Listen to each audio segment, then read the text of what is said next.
Welcome to the Golf Fitness Bomb Squad. I'm your host, Chris Finn, and I'm excited today to have one of the top instructors in the country. This isn't just my opinion. Golf Magazine has him as the top 100. GRA Magazine has him as the top 50 growth the game professional. Basically, if you've been living under a rock, you may not know who this guy is, but if you have anything to do with golf, then everybody, you should know Jason Baile. He is actually fellow North Carolinian. He's actually down at Jupiter Hills Club down in Florida as director of instruction down there. But Jason, welcome. Excited to have you on, man. Chris, thanks for having me, man. Excited to be here. I like the accents going back and forth. This is something I can understand. Exactly. Well, it's funny. We do 2 episodes every week, and on the middle of the week episode, we always have different guests. And I'll say there's some guests that I'm more excited to have on than others. And when Taylor told me, she said, "Yeah, we got Jason's coming on." I said, "Heck yeah, let's go."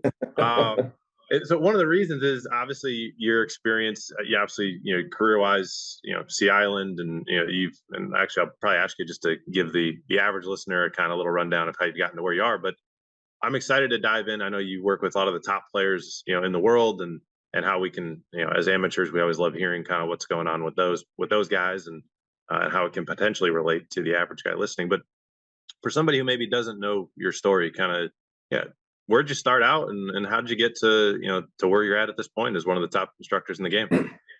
Well, thanks for those kind words. I try to, like, when you live where I live, it's like you're trying to be one of the top instructors on your block, let alone anywhere else. Many people have probably heard this story if they've heard me on a podcast or anything, but I grew up with a father who was a high school football and basketball coach. And I wanted to coach college basketball from the time I was 8 years old. Found golf real late in high school, and kind of fell in love with it.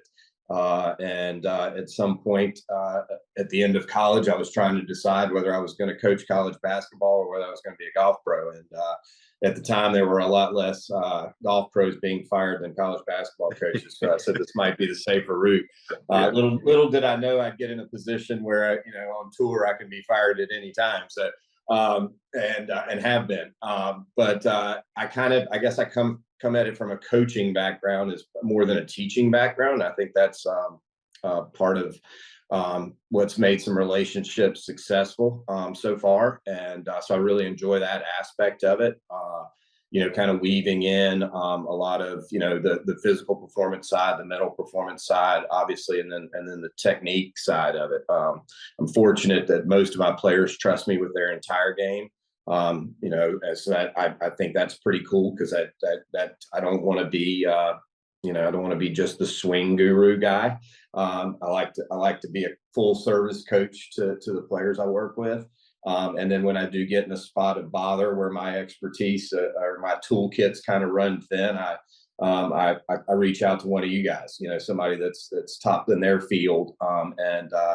And my players trust me to do that. So I've enjoyed that part. I've been really fortunate the places I've gotten to work, the people that I've worked for. You mentioned Sea Island. I was there when Todd Anderson was there. Jack Lumpkin was a big mentor of mine. Gail Peterson, Mike Shannon. Just the gamut of good people to be around. James Seekman's been a great mentor of mine. So it's my TPI family with the Titleist Performance Institute, man, that's been a game changer in my career. So spent that time at Sea Island, got the opportunity to come back to the Carolinas at Belfair for 7 years, and then when Jupiter Hills came knocking, it was a no-brainer to move to the Jupiter area and be a part of such a great club here at Jupiter Hills. That's a cool story, and that's honestly selfishly one of my favorite parts of doing this is I get to hear just how the top people get to where they got to. And I think one of the other things that I love to dive into right off the bat, being that we are a physical physical focus, that's what we do, that's where our expertise is. But I'd love to hear from you. Just, obviously it's not like you just started yesterday, right? You've got a lot of experience. You've worked with thousands of players, over the years, and even you mentioned the TPI family, right? So I've even seen just that the iterations that Greg and Dave have gone through with that, just the research that's come out and how things have changed. How has the physical side changed for you as a coach in terms of how you look at players, maybe how you potentially change your approach with a player based on, what sort of impact? I know you're big with swing cat and the ground reaction forces, and obviously that's something that wasn't here, 15 years ago. Oh yeah. Um, so, like, how has that, if you think back to, when you started your career to now, how does the physical side of the game, how does it influence it? Does it influence how you kind of look at a player and how you help them get to where they want to get to? And then also, how has that kind of evolved, over the years? I think from like just a pure coaching experience standpoint, like just gaining experience, because I remember asking Todd one time when I was working for him at Sea Island, I came in his office and I said, you've seen me coach, you've seen me teach, like, how do I get better?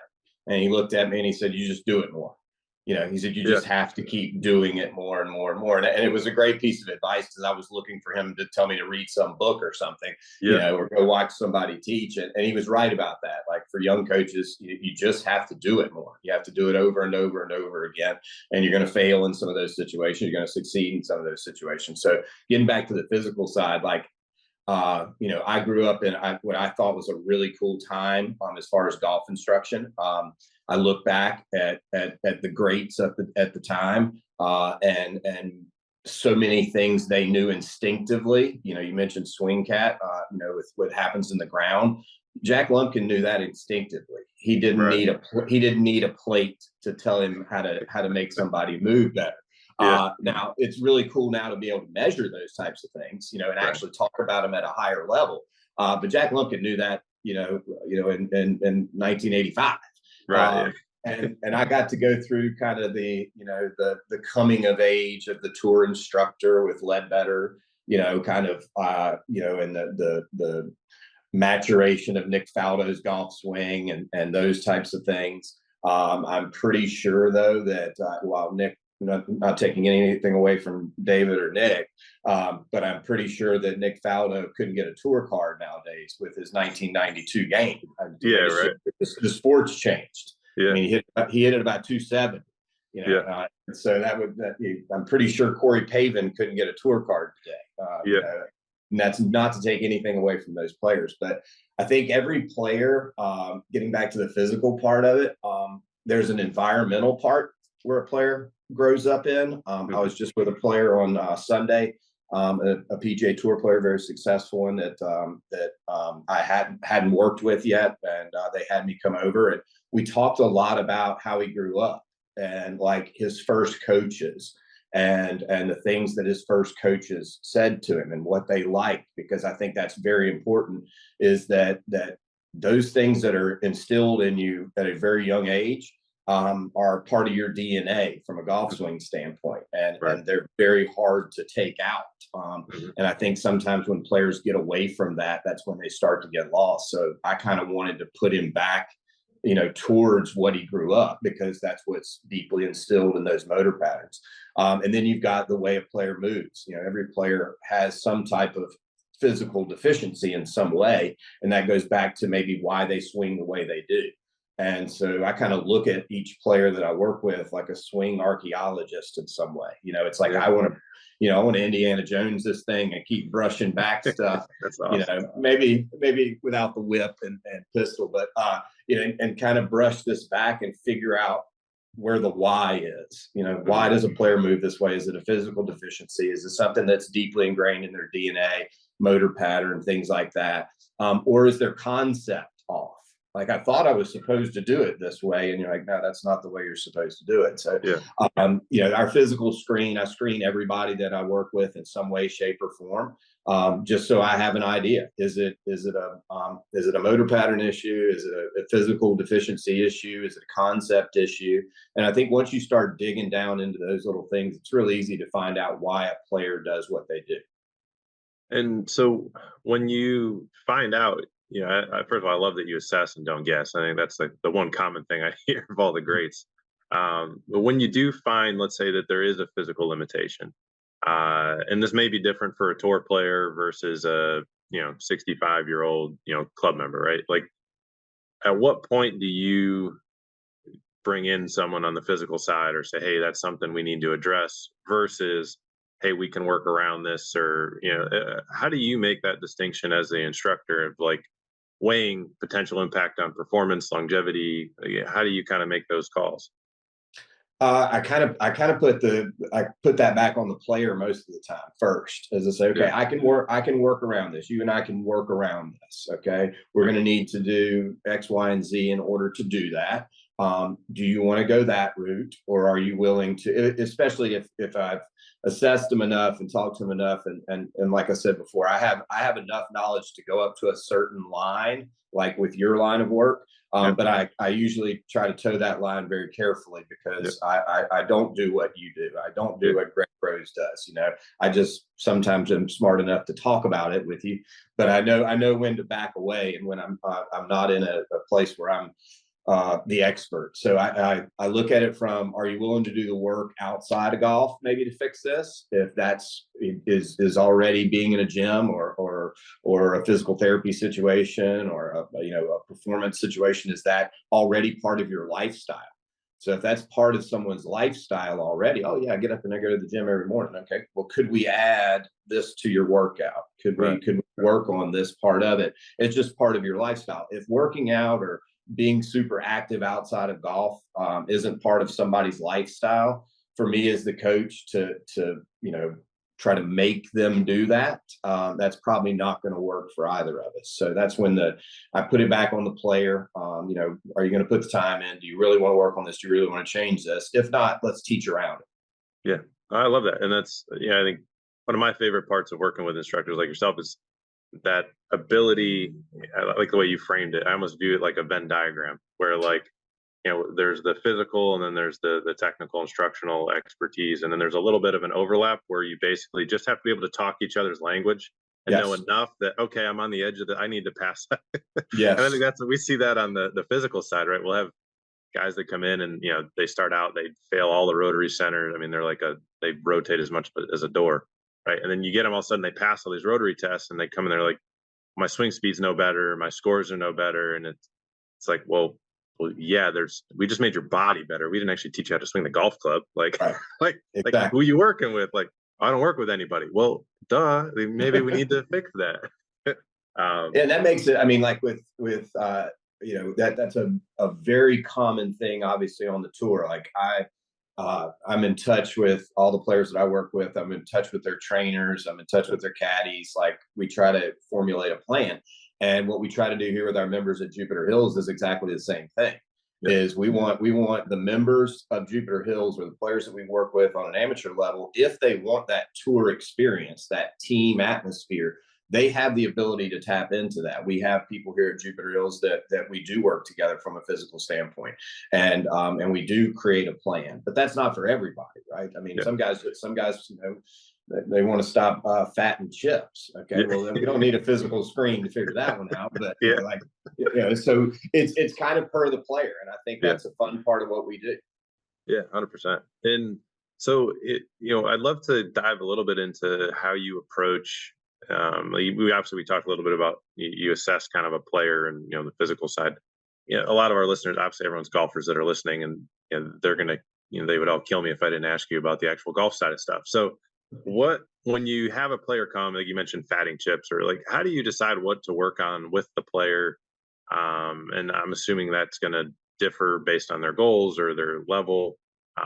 With a tour player, I'm assuming, and this may be wrong, but there's a longer term plan generally in play versus with an amateur. How do those kind of different situations differ in terms of how you approach teaching? And I think one of the most common questions I always get is, how do I know if the instructor's good? Right. And so I think that's always one of the biggest takeaways I try to get for the listeners is, when we have a very talented instructor on, how would you then educate people if we kind of say, hey, this is how I approach, these different situations. And while everyone in the world can't come see Jason Bale, how do they kind of decipher if somebody around them is actually somebody worth seeing, and that they're doing the right stuff for them?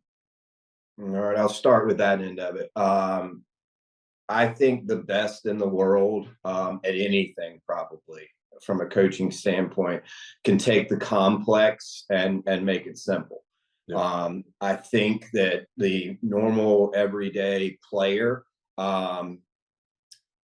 no one comes to me for a golf lesson, okay, and says they want it to be as difficult and as technical as possible. All right. No one comes in saying that. And everybody comes in and says they're a field player. And they're like, so I always kind of say, okay, are you a field eater? And they say, what do you mean? I like, do you feel like Chinese food tonight? So it's like when you're in a situation, a lesson wise, and I apologize, somebody was just at my door. The player wants it to be simple until it's too simple. Yeah. All right. And then they go, what did I just pay $300 for? Like, right. So there's always that kind of just human element to spending that time with somebody. So if you ask me, what makes a good instructor, or how do I know I have a good instructor, is, do you have a good time with that person first and foremost? Is that person invested in what your goals are? And that's how I start any coaching session. Is I start a coaching session by asking, what's going to make this the best hour of your golfing life? Mm-hmm. And I want an answer, and I'll give them time to think about that. Like, what's our goal of our time today? And invariably the player says, well, I want to hit it farther. That's number one. And number two is I want to be more consistent. And I hate the word consistent. We're playing the least consistent game on the face of the earth. Amen. And so, trying to be consistent is a horrible, horrible goal. I asked him to put it back on and said, do you want to be adaptable? Like, let's make you an adaptable player, because we're, every time I stood at the free throw line, the hoop was 10 feet and the free throw line was 15 feet. It's like that never happens in golf. We're hitting shots, different lies at different flags, different wind conditions all the time. So we want to be adaptable players. Good instructors are able to partner with a player. I want to partner with our 15 handicappers just as much as I want to partner with our tour players, a rally around a common goal, and then set a plan out to do that. And you always need to know, as an instructor, how much runway do you have with a player. You can sometimes tell that if you're emotionally intelligent enough and you're speaking to them, like, this guy's going to give me about 10 minutes. And if I don't make a change quickly, all right, he's out. All right. And that's a very short runway for a coach if the problem's kind of big, massive. And I always tell people that coaches shouldn't change golf swings unless the ball's not flying the way you want it to fly, or you're hurt or going to get hurt doing what you're doing. Mm-hmm. So we're I think inexperienced golf pros, or at least I know how I approached it in the beginning when I wasn't maybe as good a coach, is I always jumped on the swing first. Just because of the aesthetics, going back to how I kind of grew up coaching when we first started using video. Grew up coaching when we looked at still pictures in Golf Digest and Golf Magazine, and we said, if I could just get this guy to look like this at the top, he'll play better. And that's not necessarily the truth at all. And I think it's really cool to see how the golf swing and how we look at it has changed. Over the last 25 years or so, we see like less than what we thought were optimal positions at the top, and we have guys that play awesome. And I take a lot of pride in the fact that, like, I don't have a method to my knowledge. Mm-hmm. If you look at the players that I coach on various tours, none of them swing alike, because I don't want them to swing alike. I want them to swing how best their body's built to swing and what swing matches their ball flight. I think that's the one piece where you're saying the guy who wants a result in 10 minutes. It's like the guy who comes into me and says, like, can't move at all. And he says, yeah, I want, or has had back pain for like 20 years. He's like, can you fix this in the next 30 minutes? Yeah. Dude, it's been 10 years. Like, this doesn't reverse itself in one session. Like, it's like the guy that says, hey, I'm going to lose 25 pounds. I'm going to go to the gym tomorrow. Well, in his head, he knows he's not going to lose 25 pounds because he went to the gym. But for you and I, sometimes it's like, I got to fix this, old motor pattern in the next 10 minutes and or I'm going to get fired. And those are kind of the ones I'm fine getting fired with. Yeah, amen to that. Yeah. There's a high level of pressure to show lots of micro wins early and often. Absolutely. So, I want to dive a little bit into there's obviously some coaches that are more into the ground reaction forces, and obviously your work with Swing Cat, you're one of those guys, and we've got the gas system. We got two of those that we do a lot of that as well. When you're looking at and using that tech, with your players, and I don't know if you use it more with high level or amateurs, or maybe it just depends on the player, but how are you starting to use that technology? Because golfers now are starting to see that at their clubs. Clubs are obviously putting it into their learning centers and whatnot. How have you found the kind of the most beneficial ways to use that, and how has that kind of augmented your ability to help people? It's a great question, because I've gone all over the place in my own head with it sometimes. Yeah. So I'll give you a quick background on it. I was real early adopter with Swing Cat, and when I was in South Carolina, Andrew Rice, a good friend of mine and a great coach, was right down the street. And Andrew had his plate for a month or two before I had my first plate. So my first plate comes in. I pick up the phone. I call Andrew. I go, Andrew, my plate's in. Like, what are you doing with it? And he goes, all right, here's what I'm doing. I'm setting everybody up like 50-50, okay? And then at the top of the backswing, I want 70 right and 30 left. Halfway down, I want 50-50 again. And then on the left foot, I want 70 at impact, 30 on the right foot. And I was like, that sounds awesome. I'm going to do that too. All right, this is before we had any tour players on it or anything like that. And it sounded exactly like what we should do, okay? Right. Yeah. And so we were teaching that for a little while. Then all of a sudden, we started getting tour players on there. And we go, nobody does that, But at the time, because we had never been able to measure that, Exactly. Yeah. and we were looking at still photos in Golf Magazine and Golf Digest, that seemed exactly like what we should do, Right. Yeah. and didn't take long where we stopped saying weight shift and we started saying pressure shift. And in the beginning, it was all about the trace, and we wanted the trace to be really clean. Till we found out some of the best players in the world don't have clean traces. And so it's been this really cool thing because, we just using Swing Cat because I'm an ambassador with them. I know that when we've had our, it's like every year when we get together, we all go, wow, we were really dumb last year, and we get a little smarter. And the next year, we come back, man, we were really dumb last year. So I think I have players on it every single day. That doesn't mean it's the actual tool I'm using. The biggest thing I can say about any of the plates, if used for good, not evil, which I think sometimes you can go down some rabbit holes where you're kind of using it as the star of the show sometimes, and it's not really making a player play better. And you got to be really careful about that, just because, I'll use Lucas Glover as an example. Like, Lucas won twice last year. And if you quote unquote, his verticals are late. Okay. So but he won twice last year. So is making his verticals happen sooner going to make Lucas a better player? I don't know. I just know he hits it really good and his verticals are late. Okay. So I think that's when it gets used for evil, is if you try to put everybody in this bucket that says this is when things are supposed to happen from a sequence standpoint, I think that's dangerous, because Grant Waite had a quote years ago that was when at a seminar we're at, the Hall of Fame will prove you wrong every time.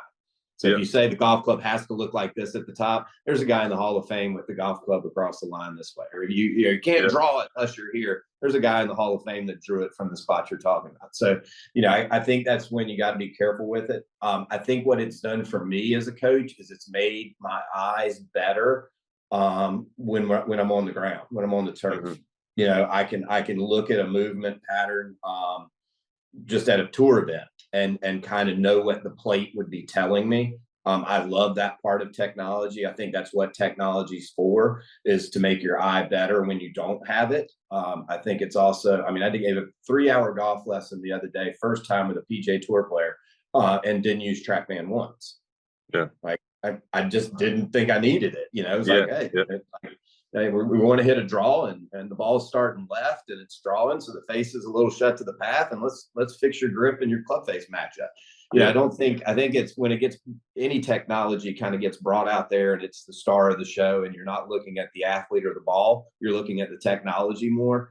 That's when you need to check yourself as a coach. But I think that plate, the forces, the sequence, those types of things, And then you rewind that back to our first conversation about the athlete and what they're capable of doing. I think those are some really cool recipes for really good success when you can kind of combine all of that together.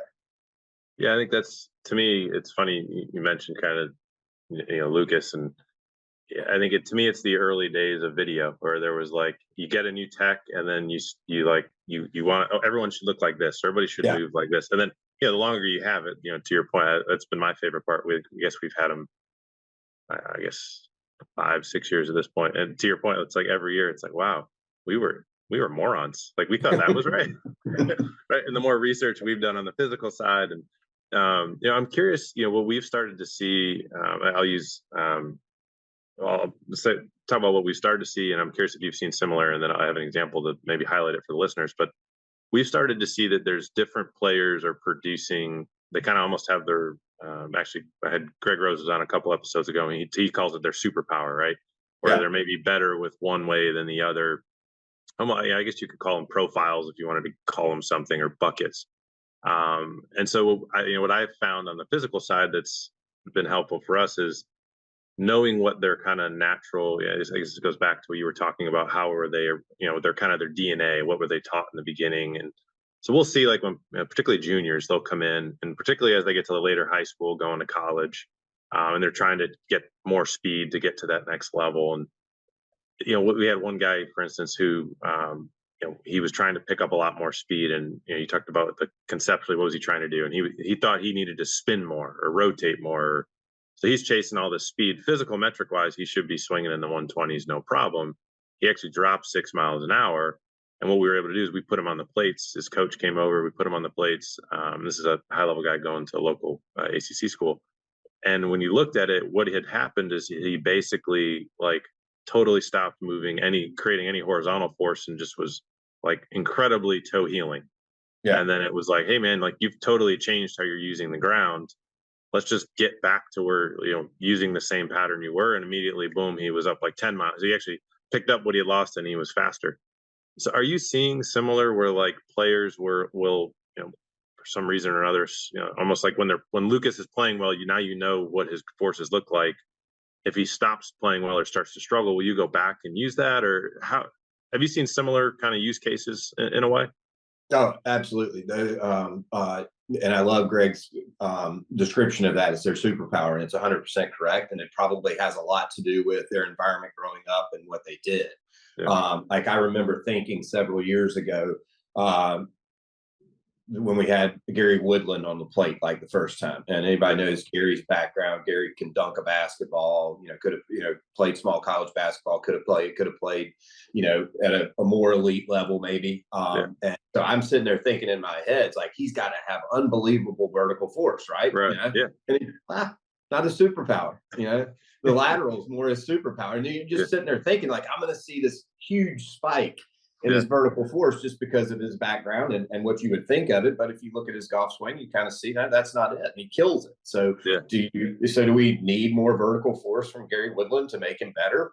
Probably not, probably not. So I think you have to be real careful, like you're saying, when you look at this, because we can look at stuff on video, and most amateurs and even pros they think in their head like it's turn, turn, turn.